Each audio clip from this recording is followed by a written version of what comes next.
All right, let's start talking about the children we see having challenges when it comes to some of their work habits.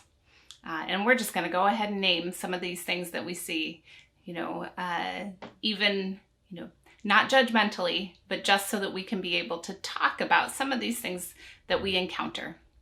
Like I hear from teachers a lot, this child or these children just won't choose work.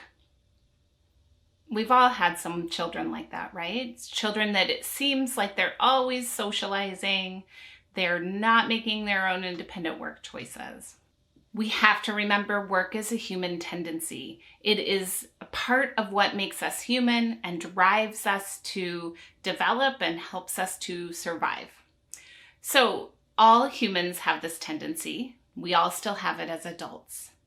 And so if a child is not working, that means that something's getting in the way of them really connecting to that tendency.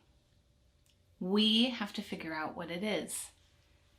So when we see children who are consistently, what it appears to us, not working, we need to observe and start to figure out why. Some children struggle making choices. That's kind of hard for them or overwhelming. So we have to figure out if there's some support we can give to help them make choices. Some children are really overscheduled outside of the school day. And so the only time they have free choice and actually time to, relax is during the work cycle and in their classroom. So that's something we might have to consider as we are evaluating how to support this child. Some children are scared of working. They might be scared of failure or scared of success, right? They might not want to work because what if they mess it up? Or they might not want to work because what if they succeed and people start expecting more from them? You have to know the child. You have to figure out what's getting in the way of them making choices and how you can build their skills at making choices and working. When it comes to work, I also hear teachers say this comment: well, these children just never choose challenging work. I'm going to caution you quite strongly against having a value judgment about children's work choices. You prepared the environment. Therefore, everything in the environment is a valid work choice. If you don't think it's challenging or you don't want children choosing it, then get it out of your classroom. If it's there, they can choose it. If it seems to be sort of not stretching a particular child, like if you know a child has already mastered that concept or that work, then what you need to think about is what is motivating that child to choose something that isn't stretching them, that isn't providing more fodder for the reasoning mind or the imagination. Why would a child choose something that is so easy when we know children love challenging themselves and they love great work and things like that? So again, guess what? You have to think about who this child is and what might support them. Did they just do some huge, challenging, really intensive work and they need something just safe and calming? Maybe. Or is something else going on? So your job is to really consider that rather than assign a value judgment to their choice. When we think about value judgments of work choices, sometimes I hear teachers saying, well, this child never chooses math or always chooses math or never chooses music or always chooses music.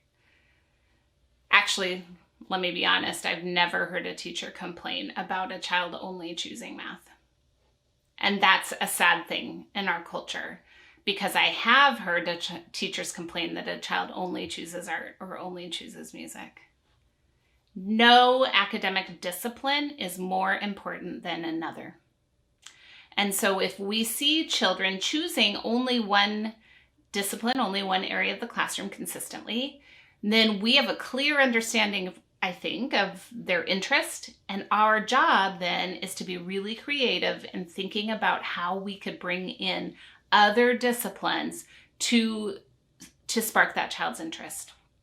So if they're only choosing music, how can I bring math into their music work? How can I bring history into their music work? That's our job, not to judge their choices, but to help bring everything else together into that work. And if they're only choosing math, that's something else we have to consider. How can I bring music into that math work? How can I bring art into that math work? Because I want children to be well-rounded. Not, of course, they're going to have their interests, but we want to expose them to everything. So don't make judgments on those choices, but use them to feed your lesson planning to help you think through how you can ignite interest in all aspects of the universe for children.